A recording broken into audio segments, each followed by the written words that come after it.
Hello, everyone. This is Dr. Manpreet Khurana, and today the topic of discussion is a very important topic, which is the temporomandibular joint disorders. Now, in this topic, we'll be discussing the temporomandibular joint basic anatomy, the temporomandibular joint disorders, the diagnosis of various TMDs, treatment options, questions, and some detailed explanations. Questions are also very important because there are a lot of multiple choice questions which are asked in the exam based on the temporomandibular joint disorders. This topic is mainly associated with oral surgical part. So technically, this is a part of oral surgery, but TMJ as a whole is very, very important when we talk about the entire dentistry.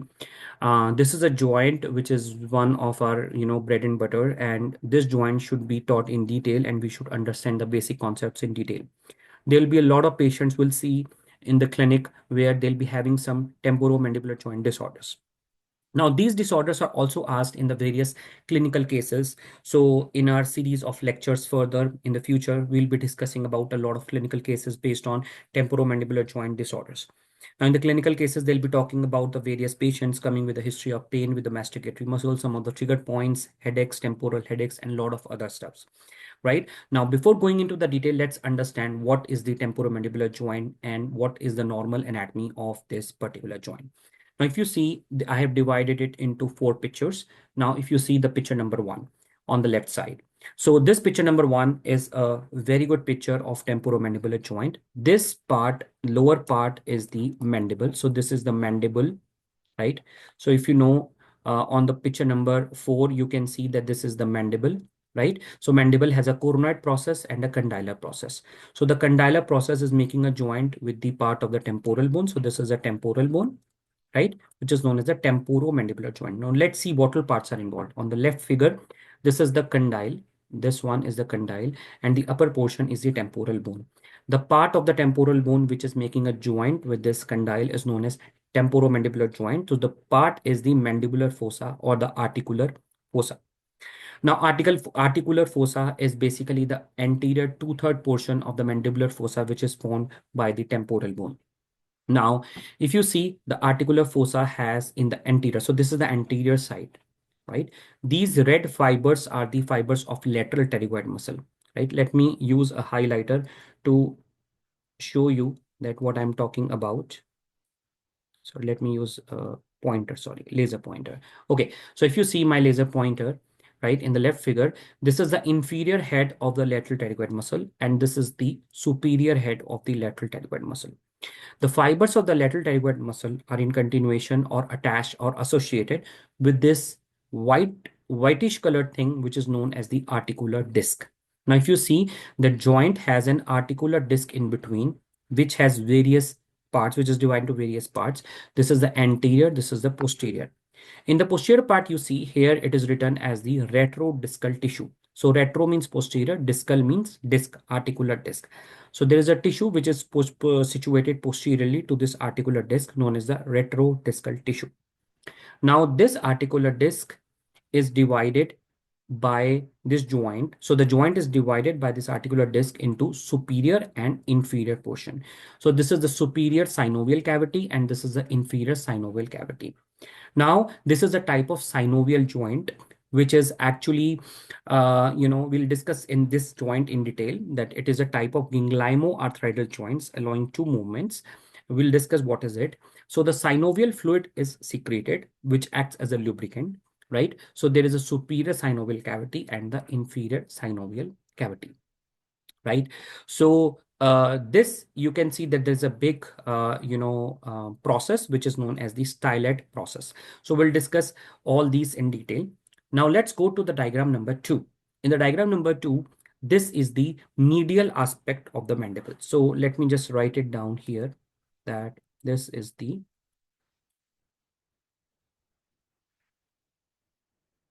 medial aspect of the mandible. So this is the medial aspect.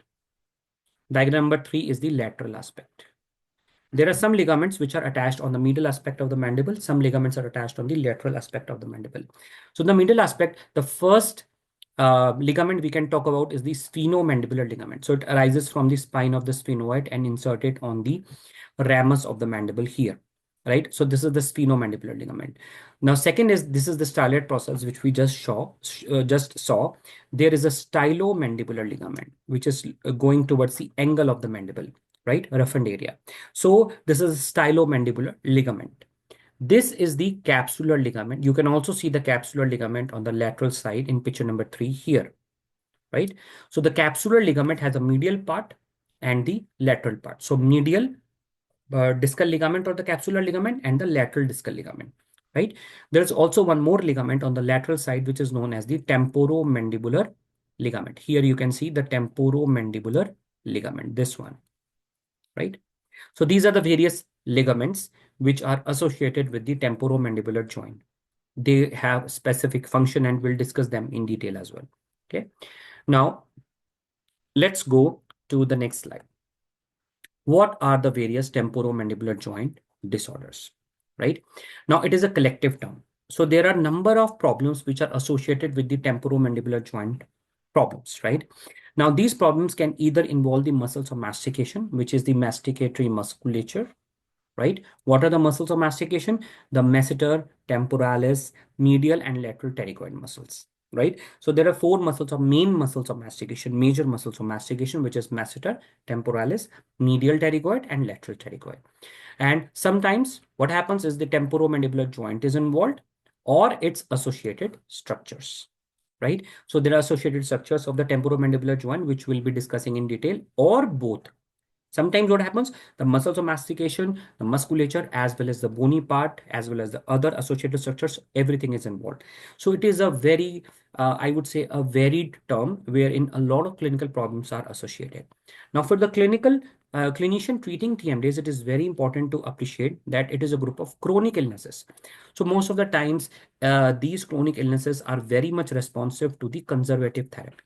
Now, conservative therapy are non-surgical therapies, right? So these therapies are very much effective in most of the temporomandibular joint disorders, like using the splints, various occlusal splints, right? Physiotherapy, heat massages, right? Limited eating soft diet. So these are the various, conservative therapies we can use to treat the various temporomandibular joint, depending on the signs and symptoms of various disorders.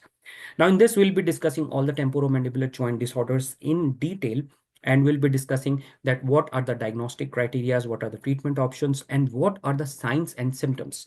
Now, in a while, we'll see a lot of questions wherein the questions are very peculiar with the signs and symptoms, right? So TMDs have been previously known by a number of terminologies, which can be the Coston syndrome, pain dysfunction syndrome, facial arthromyalgia, temporomandibular joint dysfunction. These terms were used in the past. Nowadays, we call them temporomandibular joint disorders or TMDs. Now, if you find a question with a Coston syndrome, it's the same thing, right? So don't get confused. Now, let's talk about the etiology or the reasons of, so in the left side, you can see the reasons of various TMDs. Now, 5 main factors have been suggested for the various disorders. Now, there are although other etiologies as well, which we'll discuss by the disorders, but these are the 5 basic, reasons that have been suggested. One is the parafunctional activities, occlusal factors.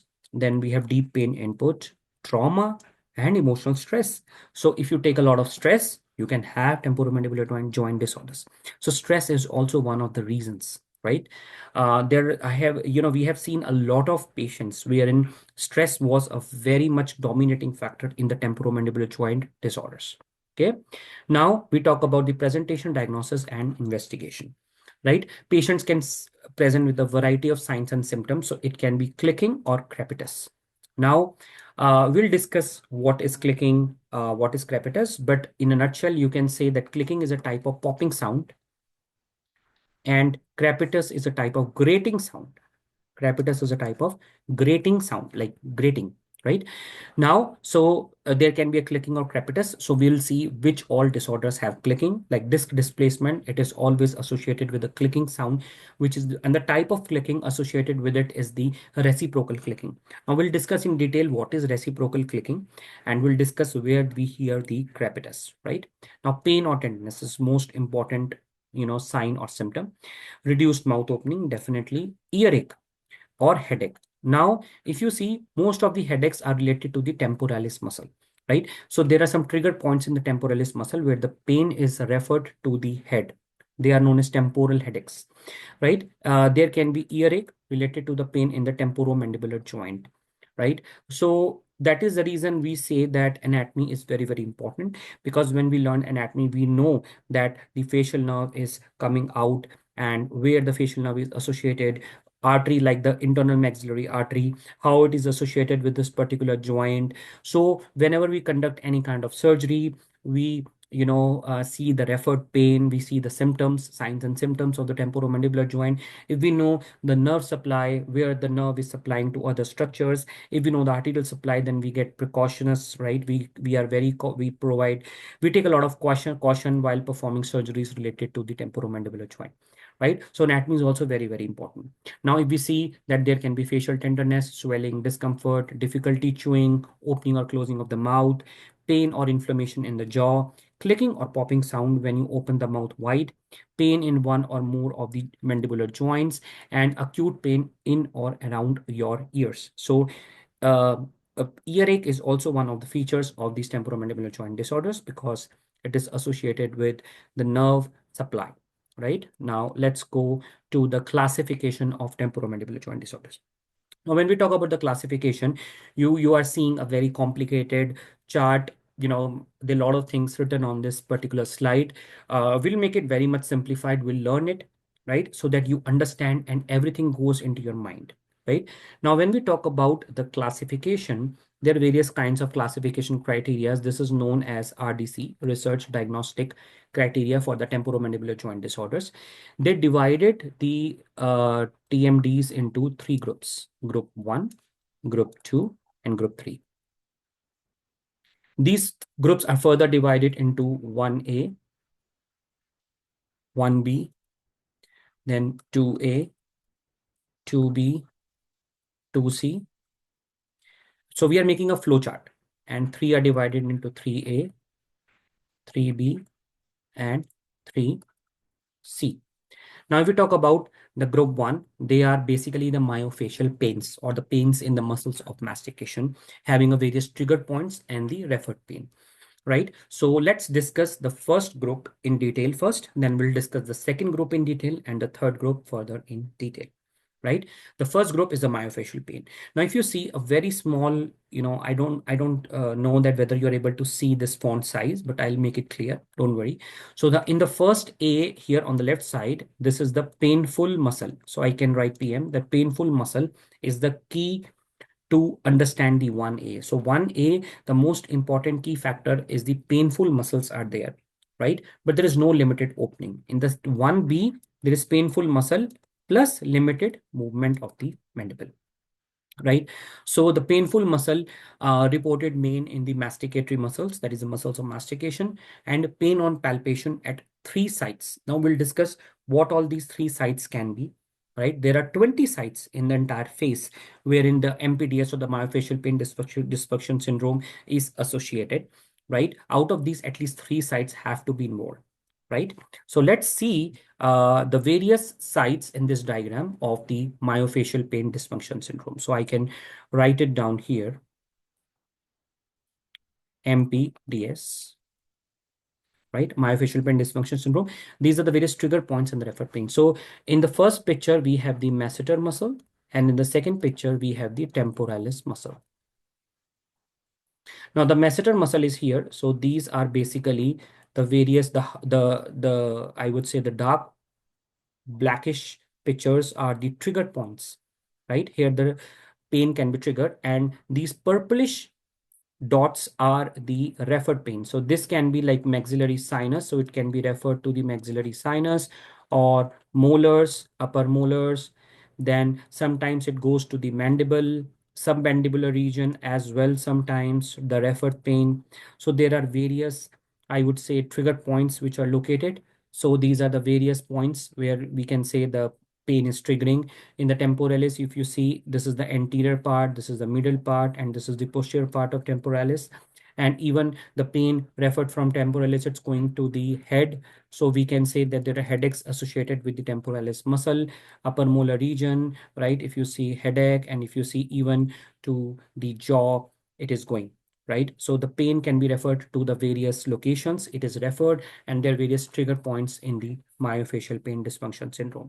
When you talk about the questions based on MPDS, first question usually asked in the myofascial pain dysfunction syndrome, let me tell you that it is the most common disorder or the temporomandibular joint disorder of the temporomandibular joint. So first question which can be asked on MPDS is that it is the most common disorder of the TMJ, because most of the times patient comes with a complaint of pain in the or the trigger points in the muscles of mastication. Second question, which is very popular and which comes in the exam, is that they ask about that there is pain-free unassisted opening. So when there is limited opening, the opening is less than 40 mm. Now, what is unassisted opening is that when the patient opens his or her mouth, so there is an interincisal opening maximum. If it is less than 40 mm, we say that it is a bit limited opening. Usually 35 to 45 is the normal range, but it is less than 40. It is not going above 40. Then we say that there is a slight limited opening with MPDS. It is pain-free unassisted opening. Now, what happens if we want to see that there is something written over here? It is known as passive stretch. Now, what is passive stretch? When the mouth is open fully, right? What happens is we use a thumb and an index finger and we open the mouth further and we ask the patient to raise the hand when they have pain, right? So what happens, we try to move the mandible down from the maximum opening. The mouth is already open, right? When we make the mouth down, right, the patient feels the stretch.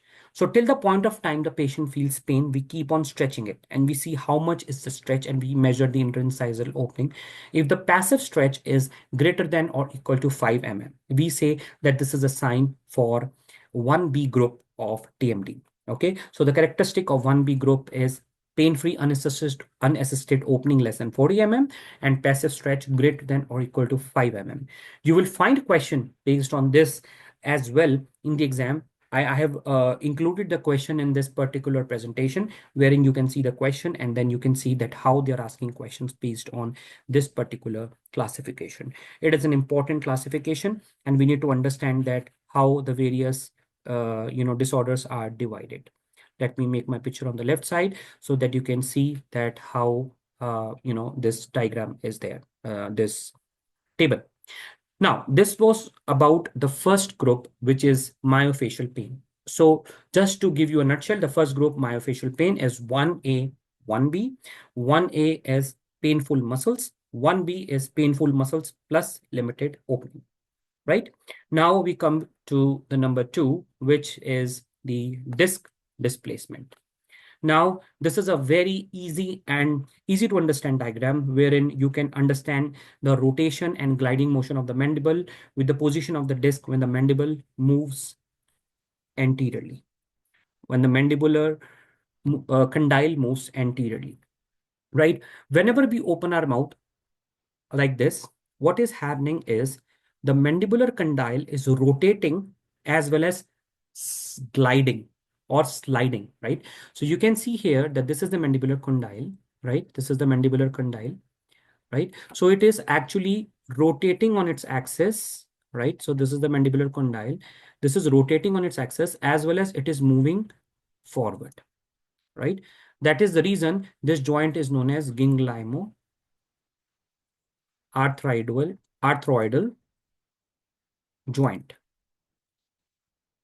right? So gangliomo-arthroidal joint, right? So basically they are a type of joint wherein two types of motions, that is hinge type and gliding. I would say gliding type, right? So hinge means they are rotating and gliding means they is translating. Okay, so this is rotating as well as translating forward, right? So when the mouth is open, so this is the closed mouth position and this is the open mouth position. When the mouth is open, you see that from the mandibular fossa, the mandible has come forward and this is the articular eminence, right? And the intermediate portion of the disc is in contact with the condyle, right? So this is a normal mouth opening, Now, in the second picture, we have disc displacement. Now, what happened is disc is displaced anteromedially and it is with reduction. Sometimes there is a question that a disc is displaced, what is the most common, I would say the location where it is displaced? So it is anteromedially. And I know that when I say anteromedially, you can easily identify why. So let me just review it. That anteromedial location is because the lateral pterygoid muscle is attached with the anterior portion of the disc we have seen in the diagram, and the lateral pterygoid, when it pulls the muscle because the capsular ligament breaks, the articular disc goes anteromedially because of the pull of the lateral pterygoid muscle. Okay. Now this is with reduction. Now, when we talk about with reduction, means that in the first diagram, if you see, the disc is anteromedially, it is displaced. But when the mouth is open position, the disc is again in the same relation as it was in the normal position. So it means it is reduced. Okay. In the third picture, it is without reduction. So it is not reduced. What happens? The anteromedial disc remains anteromedially only. It doesn't come back even when the mouth is open, right? So this is with reduction and without reduction. When we talk about with reduction, there is a very characteristic feature which is known as the reciprocal click. So there is a popping sound which is heard, which is known as the reciprocal click. Reciprocal click means we hear the click two times, when we open the mandible and when we close the mandible. When we open the mandible, we hear a click. When we close the mandible, we hear a click.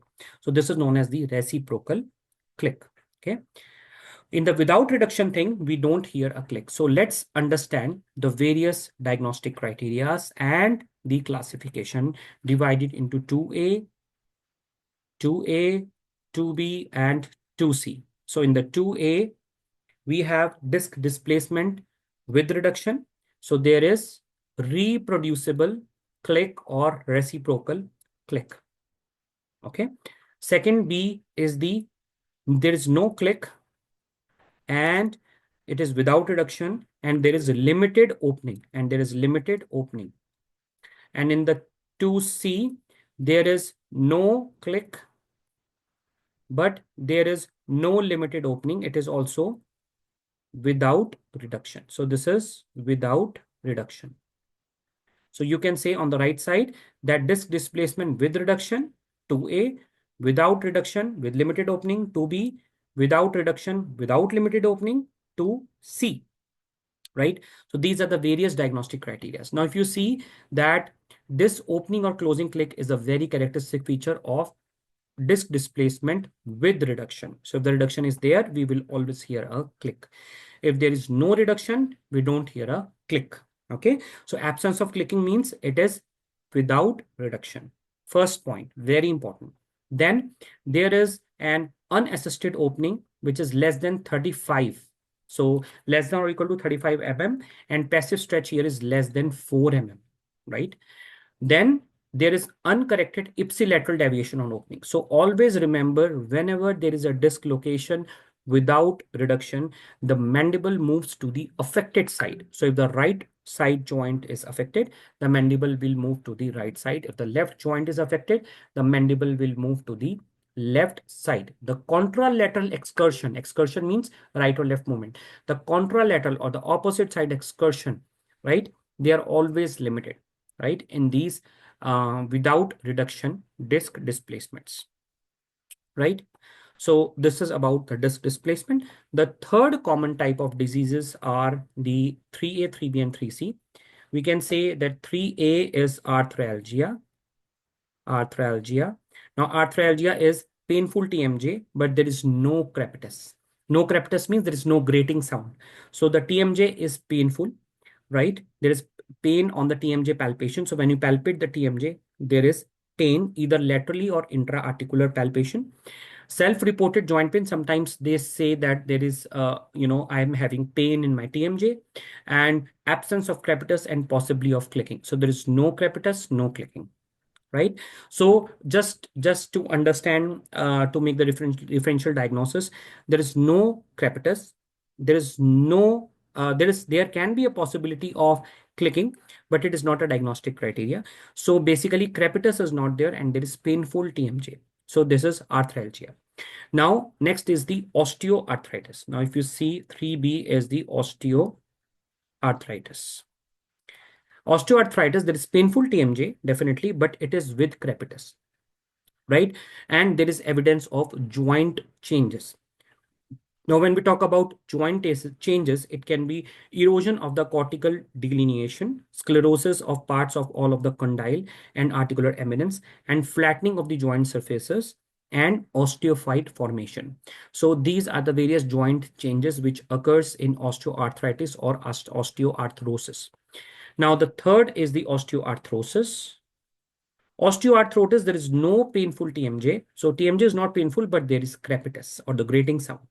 Now, crepitus on any movement, and there is also radiographic evidence of joint changes. We'll see in the various radiographs that how these joint changes look. There's no reported joint pain or nor pain on any movement, right? Now, let's see. This is another beautiful picture of the disc relation with the condyle. Now, if you see, this is the normal disc position, as we have already seen that the disc is placed here in normally with the condyle. It is a closed mouth. When the mouth is open, the condyle moves forward. The disc also moves with the condyle. And this is the articular eminence, right? So the disc is in relation. So the intermediate zone of the disc is in relation with the condyle here. Now this is anterior displacement with reduction. Now the disc in the first picture in the closed mouth is anteriorly placed. In the second picture, it is in the same position as the first, right? So this means there is no reduction. Sorry, it is reduction, that the disc is reduced. In the third, it is without reduction. So if you see in the first picture, it is anterior placed. In the second picture also, it is anteriorly placed. It doesn't come back to the original position as the normal closed mouth position. So here we can say that this is without reduction, and the first two pictures, the second picture is with reduction, and this is the normal position of the disc during opening and closing of the mandible.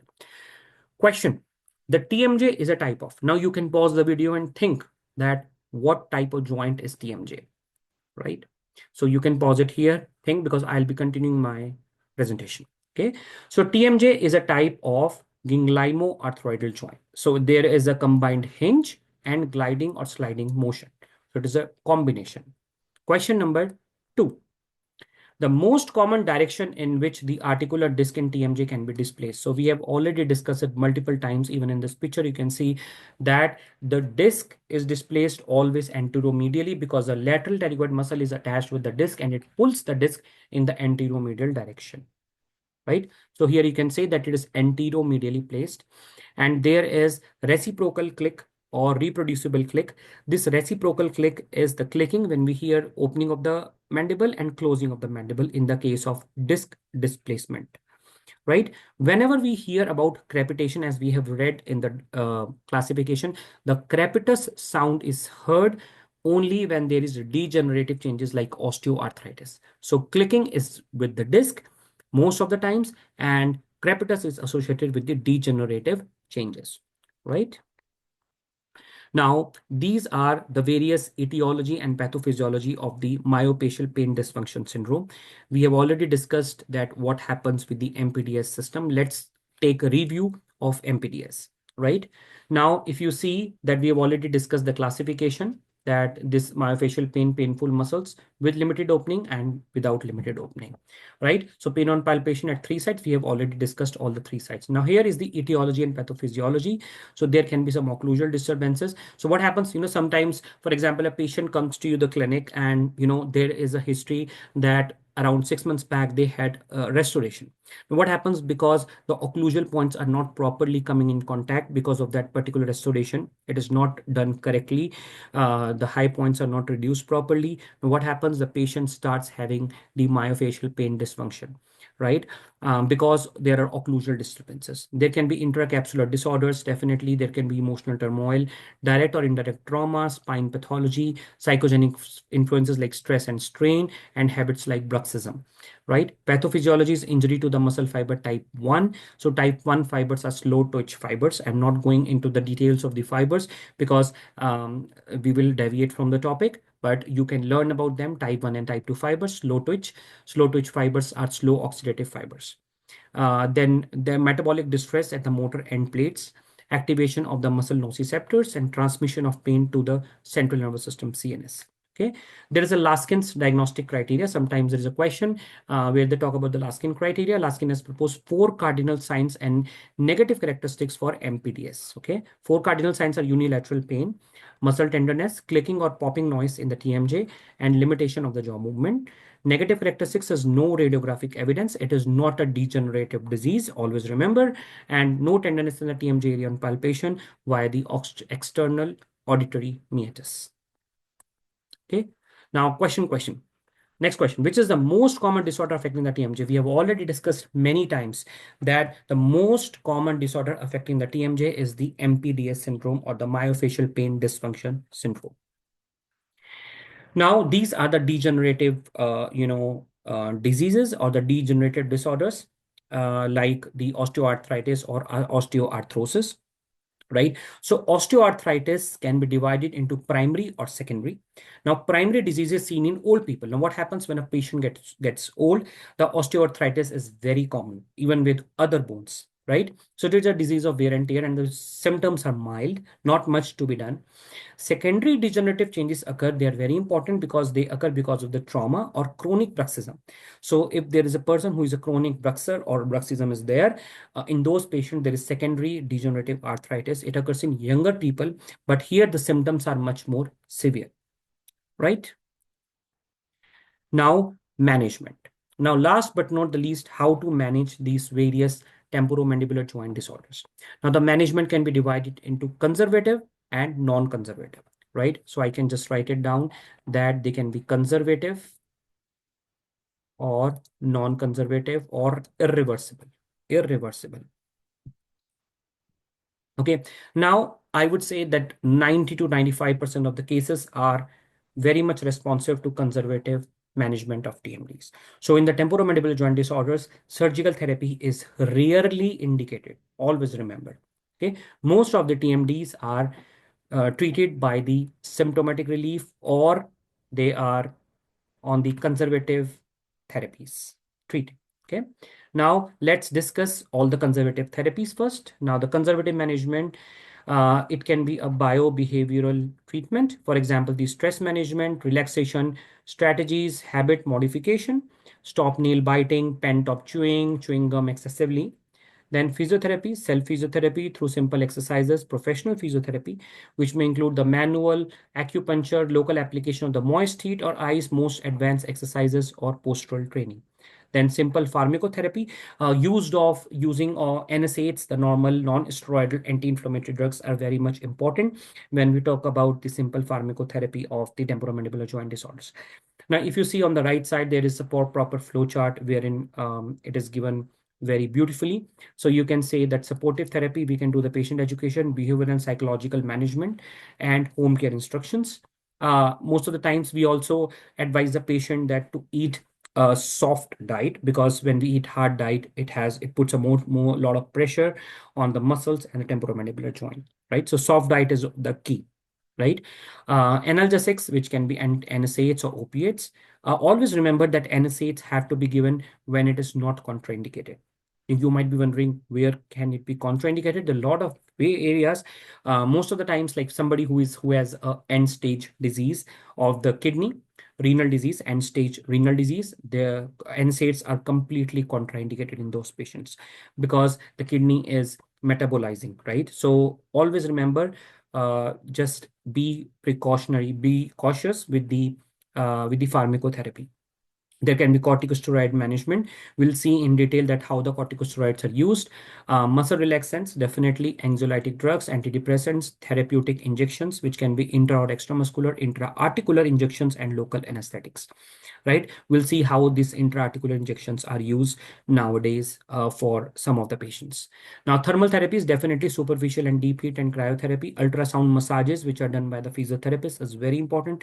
Low intensity laser, TENS therapy, trans electric nerve stimulation, We have got it done in a lot of patients, and it has shown very good results with a lot of temporomandibular joint disorders. Like sometimes we received some patients in the clinic where they had the centric relation and centric occlusion discrepancies, CRCO discrepancies in the occlusal relationship.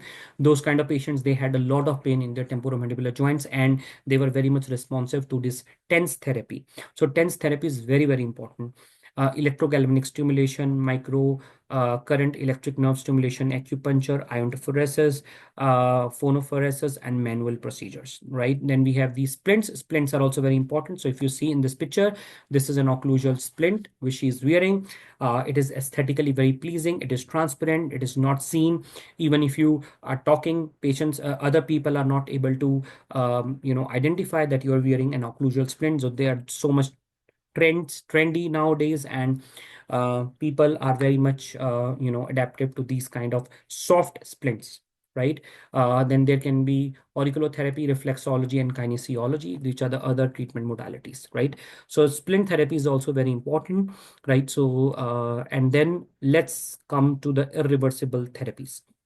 Now, as far as the irreversible therapies are concerned, the minimum invasive ones are used to an extent, but the invasive ones are rarely used. We'll see when they are used. Now, the irreversible therapy is rarely indicated due to the high success rate of conservative therapy, as I told you, right? And then you can see there is occlusal therapy, TMJ surgery, right? So there are two main types of irreversible therapy. First is the occlusal, the equilibrium is maintained, and the TMJ surgeries, right? Now, absolute indications of TMJ surgery are some type of trauma. When the trauma is huge, large, we have to do the surgery. Organic pathology of TMJ, development abnormalities of TMJ, definitely, and ankylosis. We have to perform a surgery. Relative indications is very subjective, so it is harder to define, and failure of conservative therapy doesn't say that you should go to irreversible therapy. You should try some other conservative therapy or a combination of conservative therapies. That is very much important. Least invasive surgical procedure are, I can say, they are arthroscopy, and arthrocentesis. Arthrocentesis. We'll discuss both of them in the coming slides, right? Now, arthroscopy. Scopy means that we are introducing a small instrument kind of thing, equipment, and centesis means needles. So we are using needles, right? In this above picture, we are using needles, right? So this arthrocentesis, right? So what we are doing is we are using needles and we are draining what all inflammatory things are there. So we are actually clearing the joint. So we are using various solutions to clear the joint of the debris and the inflammatory agents, right? So let's read them in detail. Before that, whenever we have to perform any surgery, there are some surgical, approach to the TMJ. I would say the best approach for the surgical approach for the TMJ is the pre-auricular incision. When we give a pre-auricular incision, it is very important to very important to understand that we take care of the facial nerve, which is very much related here, and the artery like the maxillary artery, right? So both these structures are very important here to take care. So let's see, this is a picture of the pre-auricular incision. So pre-auricular incision is the best incision. So best incision is the pre-auricular incision for the TMJ surgery, right? So there is a perpendicular incision is just anterior to the external ear, which is parallel to the superficial temporal artery. The incision extends from 1 inch above the zygomatic arch. So you can say that it starts from 1 inch above the zygomatic arch to the lower extremity of the ear, right? The condyle is approached from behind. With this approach, care must be taken not to damage the facial nerve or the vessels, right? Then we have the another approach, which is known as the submandibular approach, right? This is also called as the Risdon approach.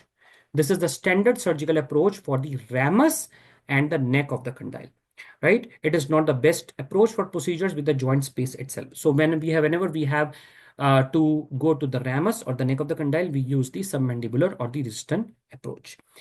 Also, the most common cause of TMJ ankylosis is trauma. However, ankylosis is the most common complication of rheumatoid arthritis. Sometimes they ask these questions, so that is why we have written it here. Yeah. Now, this is a wonderful picture that how to approach the TMJ.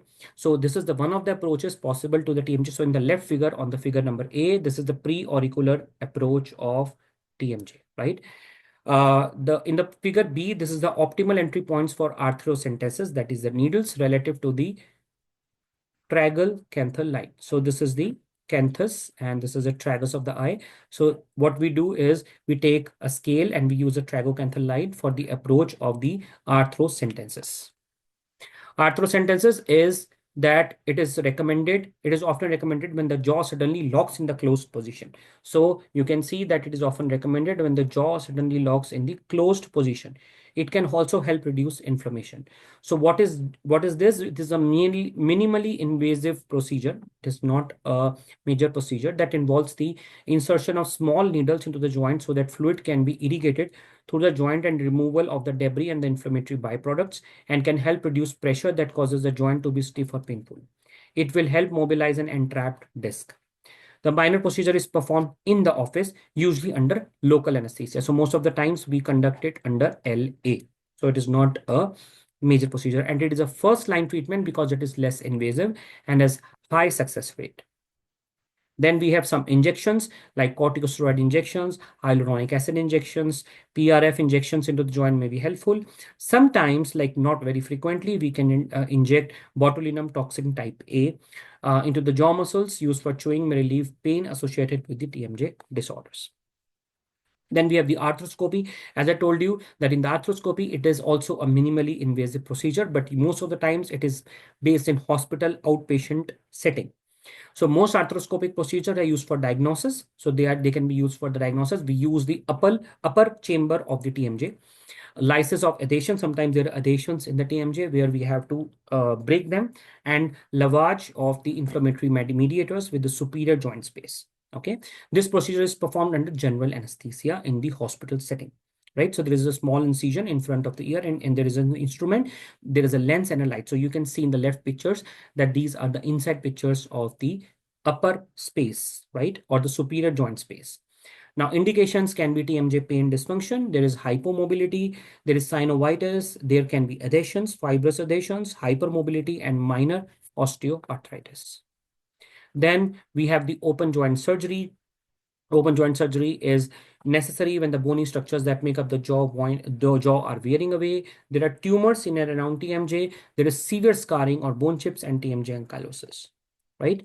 Condylotomy is the terminology itself suggests that it is osteotomy. It is a controlled fracture. So if you see in this figure that we are using a burr to just chip off the upper portion of the condyle to make the relation of the condyle and the disc in the proper manner. When the relation is not maintained and there is more and more equilibrium is not there, there is subluxation, and the patient is having a lot of trouble for a long time, then we undergo this kind of surgery.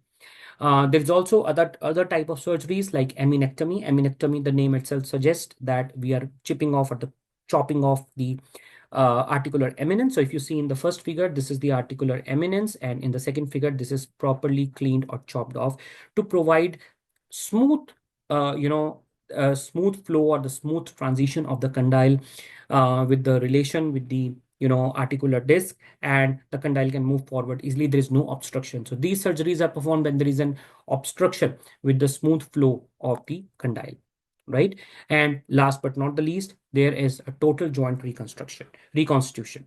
So what happens is total TMJ reconstruction is defined as a replacement of the articular surfaces of both the glenoid fossa and the mandibular condyle, right? So there is also alloplastic TMJ construction is a biomechanical as opposed to the biological solution to the advanced anatomic TMJ pathology, but it is very rare. Now, question time. What is the best imaging modality to assess the TMJ disc? Now you can pause this video and think about the answer of this question. Now, let me tell you that best modality to assess the TMJ disc is the magnetic resonance investigation. Why? Because it has a lot of soft tissue. Disc is a soft tissue, and MRI is the gold standard for any soft tissue viewing. Gold standard. For evaluating the TMJ disc, magnetic is considered as a gold standard. Okay. Now, most likely diagnosis of a patient with an now you can pause the video and then you can think about the answer. That the most likely diagnosis for a patient with an interincisal opening of 30 mm before feeling pain and a maximum opening of 44 mm with pain with pain. So what you can do is you can go back in the video, watch the classification which I've shown you, and then you'll be able to see the answer of this question as MPDS. Okay. Now, clinical sign of an acute dislocation without reduction. So always remember, when there is no reduction, so there are many things which are very important. That when there is no reduction, is there any click? No, the clicking is heard when there is reduction.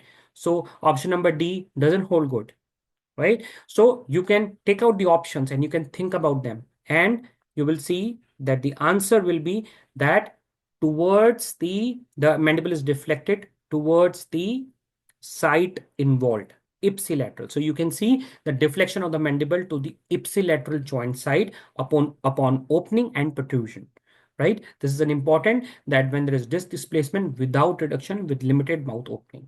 Okay. Thank you so much. Have a nice day. Bye. Don't forget to like and subscribe my channel.